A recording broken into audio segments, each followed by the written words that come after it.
না, না অবশ্যই সাকিব ভাইয়ের সাথে যখনই দেখা হয়, যেখানেই দেখা হোক না কেন আমার দেখা হয়। খুবই ভালোভাবে আমাদের একটা বন্ডিং আছে বড় ভাই ছোট ভাইয়ের এবং সবসময় ভালোভাবেই কথা হয় আমার সাথে।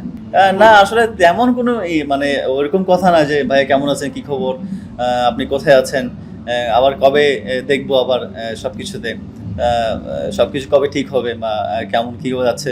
Fine, he is very fine is, তেমন কিছু বলার নেই আসলে, নর্মালি ভাবে কথা হয় আর কি, কেমন আছে কী খবর, দ্যাটস ইট ভাইয়া। আসলে ভাইয়া সিচুয়েশনটা এরকম যে আসলে লাস্ট 3 বল বাকি আছে, যে কারণে 6 মারা যায়। বাট ব্যাক অফ মাইন্ড আমার ছিল যে একটা বল যদি পাই একটা বল 6 মারার চেষ্টা করবো, তো এটাই হয়েছে আর কি। আজকে তো সময় পাননি, আপনি যদি আসলে সময় পান 50 করতে চান কিনা করতে চান কত বড় করতে চান? আসলে টিম সিচুয়েশন আর রোলের বিষয় আছে একটা। টিম আর ক্যাপ্টেন যেটা চাইবে আমাকে ডেলিভারি করতে, সেটা ডেলিভারি চেষ্টা করব। আজকে চেয়েছে ওরা লাস্ট ওভার বা একটু শেষের দিকে কিছু মারার জন্য, তো চেষ্টা করছি, যে কটা বল পেয়েছি চেষ্টা করছি ইউজ করার জন্য। আর সাব্বির রহমানকে তো আমরা চিনি যে সবসময় সে হিট করে, মানুষজন আপনাকে এই জন্যই পছন্দ করে আসলে। সবথেকে মনে হয় টি-20 আর টি10 ফরম্যাট আপনার সাথে খুব ভালো যায়। ভালো যায়, সব জায়গাতেই ভালো যায় আসলে। ওয়ানডে তো নাম্বার 7 যদি আমি 10 ওভার পাই, বা টেস্টে যদি 7 নম্বরে খেলি, এটা একটা রোল ছিল আমার। বাট হ্যাঁ, ভালো কথা বলছেন, টি20 হয়তো বা আমার মতোই খেলা, যে আমি রাশ খেলি, খুব এগ্রেসিভ খেলি।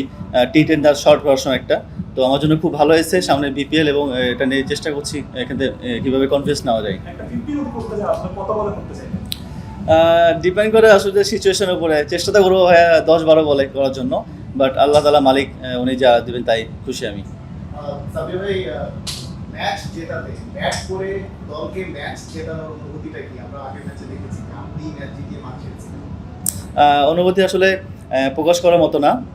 এটা খুবই একটা আনন্দের বিষয় এবং সবচেয়ে বড় বিষয় হচ্ছে যে ম্যাচ জিতেছি এবং আমি নট আউট ছিলাম। এই কনফিডেন্সটা নেক্সট ম্যাচে আমার বিল্ড আপ করেছে। আর ম্যাচ জেতার বিষয়ে যারা বললেন যে এটা অবশ্যই খুব ভালো একটা আনন্দের বিষয়। ম্যাচ জিতে পেরেছে, ফার্স্ট ম্যাচ জিতে আমাদের, তো এটা খুব ভালো একটা বিষয় আমাদের জন্য, আমার জন্য। সাবির ভাই, সাবির ভাই, আপনি বিপিএলে শাকিব খানের দলে খেলবেন, একটু অন্যরকম এক্সাইটমেন্ট কিনা? অন্য অনেকে দলে তো খেলেছেন আসলে, এবারে একটু ভিন্ন কিনা? অবশ্যই এক্সাইটেড। সাকিব ভাই একটা আমাদের দেশের একটা প্রাউডফুল হিরো এবং উনি টিম করেছে এবং খুব এক্সাইটেড। আমি না, আমার পুরো ফ্যামিলি এক্সাইটেড যে উনি টিমে আসবে, ম্যাচ দেখতে আসবে, আমি ওনার টিমে খেলবো। আমি হোপফুলি ভালো খেলবো ইনশাল্লাহ। সাবির ভাই, বাংলাদেশের ব্যাটসম্যানদের নিয়ে একটা প্রচলিত কথা আছে যে তারা বড় শট খেলতে পারে না। ইভেন আমরা অনেক ক্রিকেটারদের কাছ থেকেও বিষয়টা শুনেছি যে আমাদের আসলে সেই দৈহিক কাঠামোটা নেই। সেক্ষেত্রে সাব্বির রহমান কিভাবে ছক্কা মারেন, সেই দৈহিক কাঠামোটা কি আসলে অন্য কোথা থেকে আসে? না আসলে বাংলাদেশের প্লেয়াররা ছক্কা মারতে পারে, এখন তো পারে, আগেও পারতো, এখনও পারে। যারা খেলতে তারাও পারে। আমার যেহেতু আমি আমি যেটা আমার যেটা কথা বললেন, আমি প্র্যাকটিস করি অনেক, রেঞ্জ হিট প্র্যাকটিস করি। তারপর আমি যেটুকু চেষ্টা করি আমার সাধ্য অনুযায়ী আমি মাঠে প্র্যাকটিস করি বা স্ল্যাবে প্র্যাকটিস করি, মেশিনে প্র্যাকটিস করি। তো আমার কাজ হচ্ছে ছক্কা মারাটা। আমার কাছে মনে হয়েছে যে আমি যে কোয়ালিটির প্লেয়ার, আমার কাছে মনে হয় যে এই ছক্কাটা আমার দ্বারা যায় এবং আমি চেষ্টা করি যে এইভাবে যেন আমি শেষ করতে পারি আমার ক্যারিয়ার। তো আমি চেষ্টা করি প্র্যাকটিসের মধ্যে থেকে কীভাবে ইনভলভ করা যায় সব কিছুতে। আমাদের আমাদের ব্যাটসম্যানরা লং ইনিংস খেলতে পারে না। আমরা অ্যাক্রস দ্য ফরম্যাটে যদি দেখি যে হয়তো বা 30-40 করছেন, 50 করছেন, এখন তো টেস্ট ক্রিকেটে 300 হচ্ছে। সো সেই জায়গা থেকে বাংলাদেশি ব্যাটসম্যানদের একটা ঘাটতি চোখে পড়া যায়, পরিসংখ্যান সেটা বলে। তাহলে কি এই শর্টার ভার্সনে, অর্থাৎ আপনি হয়তো বা 5 বল 7 বল খেলার সুযোগ পাচ্ছেন, সেখান থেকে আপনি 200-400 এক্সপেক্টেড রান বের করে ম্যাচ জিতে দিচ্ছেন, এই বিষয়গুলো কি তাহলে শর্টার ফরম্যাটে বাংলাদেশের ব্যাটসম্যানদের জন্য একটা বড় ভবিষ্যৎ কিনা?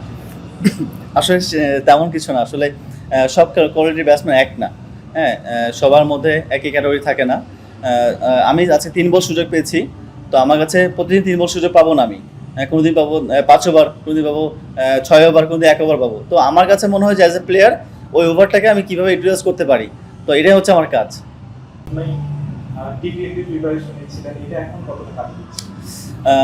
খুবই ভালো হয়েছে আমার জন্য। আসলে আমি 25টা দিন আমি প্র্যাকটিস করেছি নিজের মতো করে। আমার রাজশাহীতে প্র্যাকটিস করেছি, যেভাবে খুশি প্র্যাকটিস করেছি। আমার যেটা উইক পয়েন্ট, আমার যেটা দুর্বলতা, সব কিছু নিয়ে কাজ করেছি। হয়তোবা এটা আমি ডেলিভারি করার চেষ্টা করছি এবং আমি বিপিএল নিয়ে প্র্যাকটিস করার চেষ্টা করেছিলাম। এনসিএল এ প্র্যাকটিস করে আল্লাহ তাআলা মালিক যে আমাকে একটা ভালো টুর্নামেন্ট আমাকে সুযোগ করে দিচ্ছে। তো হোপফুলি আর 2টা ম্যাচ বা 3টা ম্যাচ আছে, শেষ করে আবার যদি সুযোগ পাই এনসিএল জয়েন করব।